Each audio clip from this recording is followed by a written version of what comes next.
This meeting is now being recorded. More in control of your own destiny and able to forge your own way with your own policies.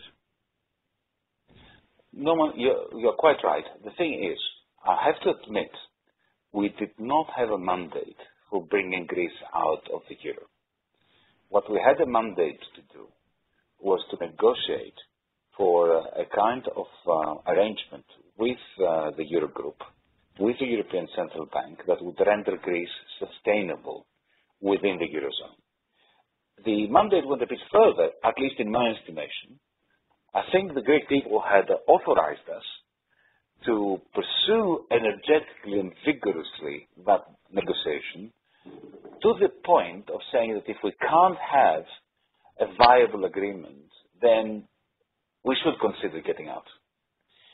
The problem was that once you are inside the clasps of a monetary union, it is ever so hard to create the kind of public dialogue which is necessary in order to prepare people for what comes, for the process of disengagement from the currency union, while at the same time not precipitating a collapse.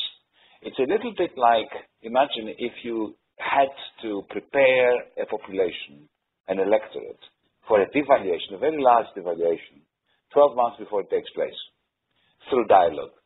You can understand that this is an impossibility. We don't have a currency which we can devalue vis-à-vis the euro. We have the euro. And what I keep telling people is that in our estimation, it would have taken 12 months. But I think that Norman's got a point, if I may say so, Yanis, because you obviously didn't have a plan B, and that did rather weaken your negotiating argument, because the others were absolutely scared of you leaving, and yet you said, don't worry, we're not going to leave. I think, though, that just in the last couple of weeks, you yourself did start to think about a plan B, and I think you even gave some inkling of that in your interview with the New Statesman, where there was a vote in the inner cabinet in Athens after the referendum, and you were in favour of trying to prosecute a plan B, and you were outvoted.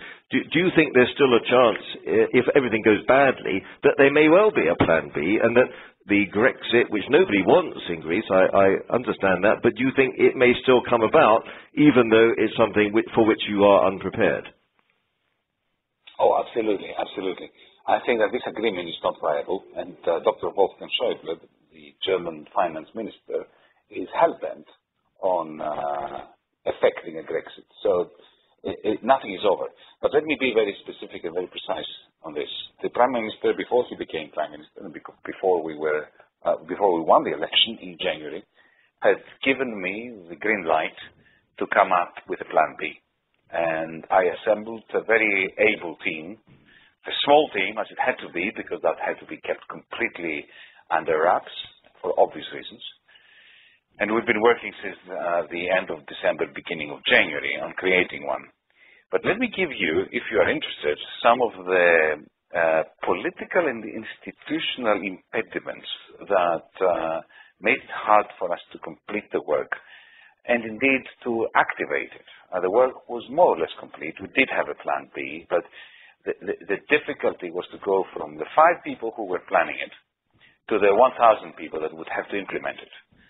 For that, I had to receive another authorization, which never came. But let me give you an example. We were planning along a number of fronts. I'll just mention one.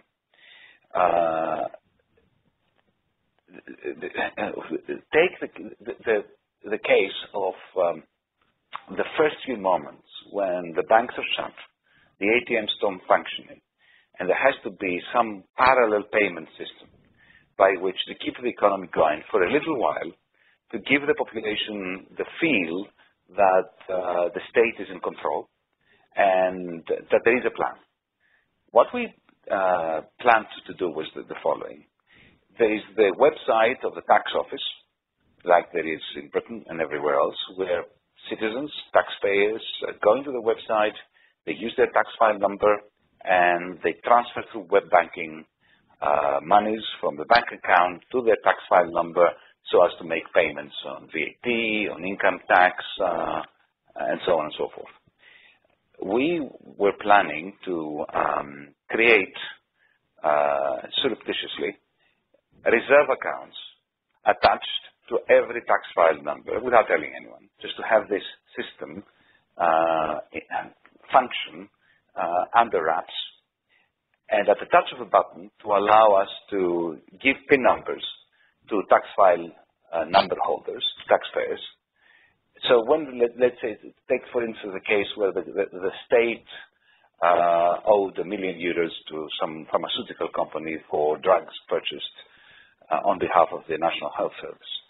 We could immediately create a digital transfer into that reserve account of the tax file number of the pharmaceutical company and provide them with a PIN number so that they could use this as a kind of parallel payment mechanism by which to transfer whichever part of those digital monies they wanted to any tax file number to whom they owed money, or indeed to use it in order to make tax payments to the state. That would have created a parallel banking system while the banks were shut as a result of the ECB's aggressive action to give us some breathing space. This was very well developed, and I think it would have made a very big difference because very soon we could have extended it using apps on smartphones, and it would become a functional parallel system. And then, of course, this would be euro-denominated, but at the drop of a hat, it could be converted to a new drachma. Now, let me tell you, and I think this is quite a fascinating story, what difficulties I faced. The General Secretariat of Public Revenues within my ministry is controlled fully and directly by the Troika. It was not under the control of my ministry, of me as minister. It was controlled by Brussels. The General Secretary is appointed effectively through a process that is Troika controlled, and the whole mechanism within. It's like inland revenue in the United Kingdom being controlled by Brussels. I am sure that as you're hearing these words, your hair is standing up. Okay, so problem number one. The General Secretariat of Information Systems, on the other hand, was controlled by me as minister. And I appointed a good friend of mine, a childhood friend of mine, who had become a professor of IT at Columbia University in the States and so on. I put him there because I trusted him to develop the system. At some point, a week or so after we moved into the ministry, he calls me up and says to me, you know what, I control the machines. I control the hardware. I do not control the software. The software belongs to the Troika-controlled General Secretariat for Public Revenues. What do we do? And so we had a meeting, just the two of us, nobody else knew. And he said, listen, if I ask for permission from them to start implementing this program, then the Troika will immediately know that we are designing a parallel system. Well, I said, that won't do. We don't want to reveal our hand at this stage. So I authorized him, and you can't tell anyone that. This is totally between us. To hack. I'll send the others listening, yes, but they will not tell it to their friends. I know they are. And even if they do, I will refuse. I'll deny I said it. So we decided to hack into my minister's own software program in order to be able to bring it all to just copy the code of the tax system's website onto a large computer in his office, so that he can work out how to design and implement this parallel payment system. And we were ready to get a green line from the Prime Minister when the banks closed in order to move into the General Secretariat of Public Revenues, which is not controlled by us, but is controlled by Brussels, and to plug this laptop in and to energize the system. But I'm trying to convey to you the kind of institutional problems that we had, institutional impediments to carrying out an independent policy for ameliorating the effects of having our banks being closed down by the ECB. That's truly terrible, shocking. Could we just sort of, Giannis, because we've got a limited time, could we, and for the benefit of those listening, just move a bit to the present and the future? I mean, that is truly shocking, and I won't ever forget that. But can you say something, if possible, about whether you think debt relief is coming now, as suggested by the IMF, or how do you think a decision could be made? My great worry at the moment, on behalf of my good friend Euclid Tsakalotos, whom I think, by the way, you met at that dinner. Yes, I did. Yes, we both. He went to my old college, Queen's College, Oxford, actually. So we have a strong bond. Yes, and he's a St. Paul's boy, where George Osborne studied. Yes. My great worry about Euclid, on behalf of Euclid, is that the IMF and Dr. Schäuble and the ESM are engaged in a game that is absolutely the opposite of straightforward. On the one hand, we're being told that the ESM will only provide this much discussed loan of more than 80 billion if the IMF is on board. The IMF is coming out with debt sustainability analysis, which quite clearly stated for the record that the Greek debt is not sustainable, and according to its own rules, the IMF cannot participate in any new bailout. I mean, they've already violated their rules twice to do so, but I don't think they will do it a third time. I think they are kicking and screaming that they are not going to do it a third time. So there is a very serious danger here that the Greek Parliament, not in my name, but in the name of the majority who voted last night, will approve the very stringent measures, reforms they call them, but they are nothing but just cost-cutting exercises without much reforming going on. But anyway, that we will push through Parliament these prior actions, as they're being called.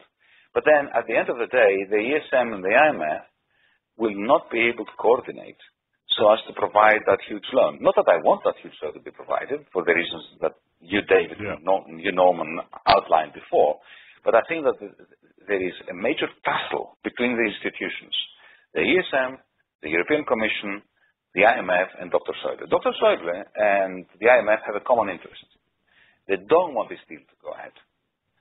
Wolfgang has quite clearly said to me he wants Grexit. He thinks that this extend and pretend is unacceptable.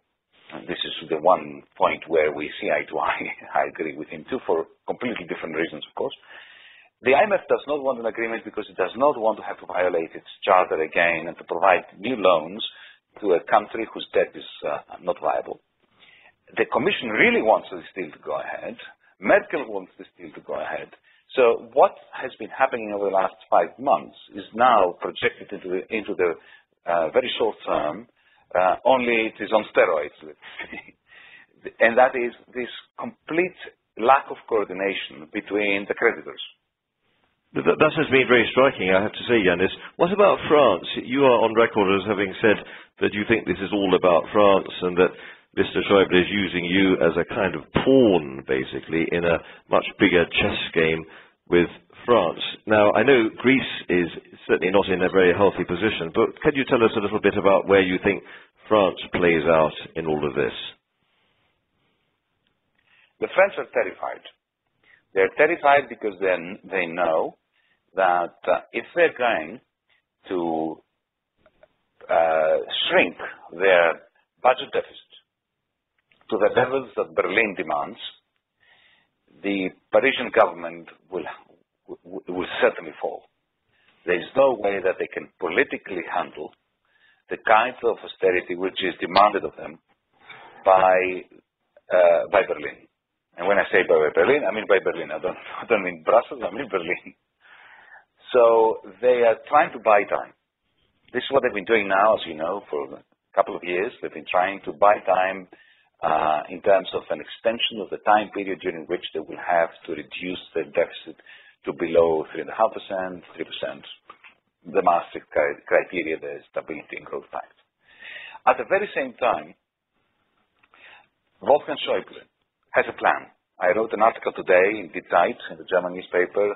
It's quite extensive and I think quite controversial, in which I explain what Dr. Schäuble's plan is.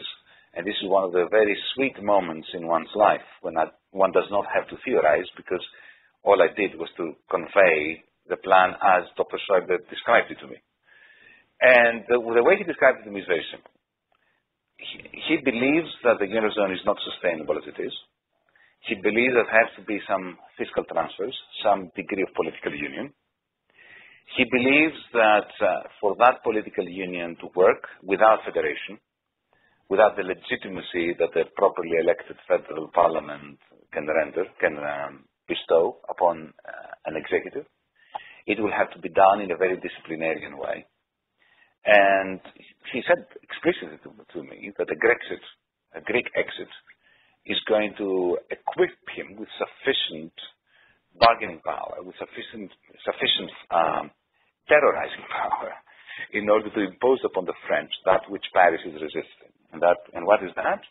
A degree of a transfer of budget-making powers from Paris to Brussels. Well, this is really fascinating stuff. As Norman said, we are slightly running out of time, but we've been allowed by the controllers of Radio Omphif to go on for another 5 minutes. So, Norman, shall we have two last questions, one from you and one from me? Norman. Well, I just wondered, are you in any way, I'm not sort of suggesting you should be, but I'm just interested in your view about the role of the ECB in this. I read there's a lot of criticism in Greece of the ECB and a feeling that the ECB had acted in a political way, whereas my own instinct would be that Mario Draghi would lean over backwards not to be political, although at times he would have to make decisions that obviously would have political effects. I think that both perspectives are completely spot on. You're right. Mario Draghi has handled himself as well as he could. And he tried to stay out of this mire, the political mire,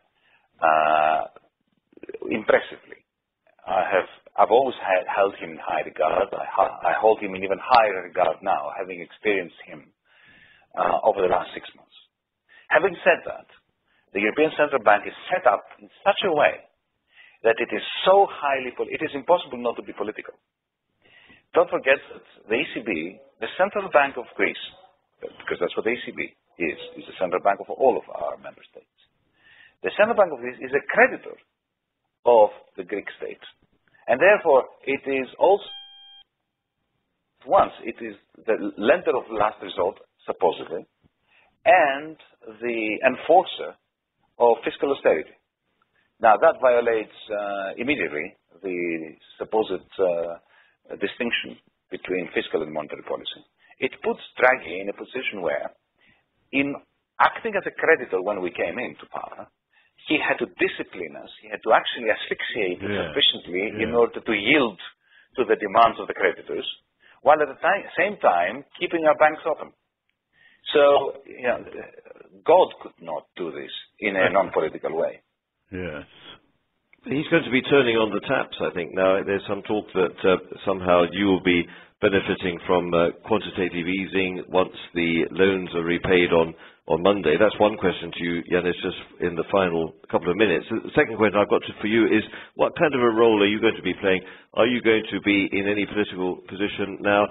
Is Alexis Tsipras still talking to you? Do you still have some interlocuteur with the government? And also, what do you think of the future of Mr. Tsipras? Is he going to stay around for a lot? So sorry to load you up with a fairly large number of questions for your final couple of minutes. Well, on the first question, what the ECB is doing, it is increasing ELA by 900 million in order to give a little bit more liquidity through the ATMs that were very severely circumscribed up until now. The question of quantitative easing is, I think, crucial. If Greece does not get onto the bandwagon of quantitative easing over the next few months, then that's it. There's absolutely no way that Greece can stay in the Eurozone. But for this to be meaningful, they have to have, firstly, they need to restructure the Greek debt.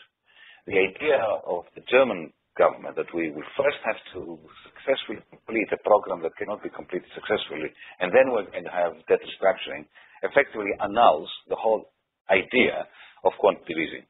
On the question of my relationship with Alexis, look, I have a very strong personal relationship with him.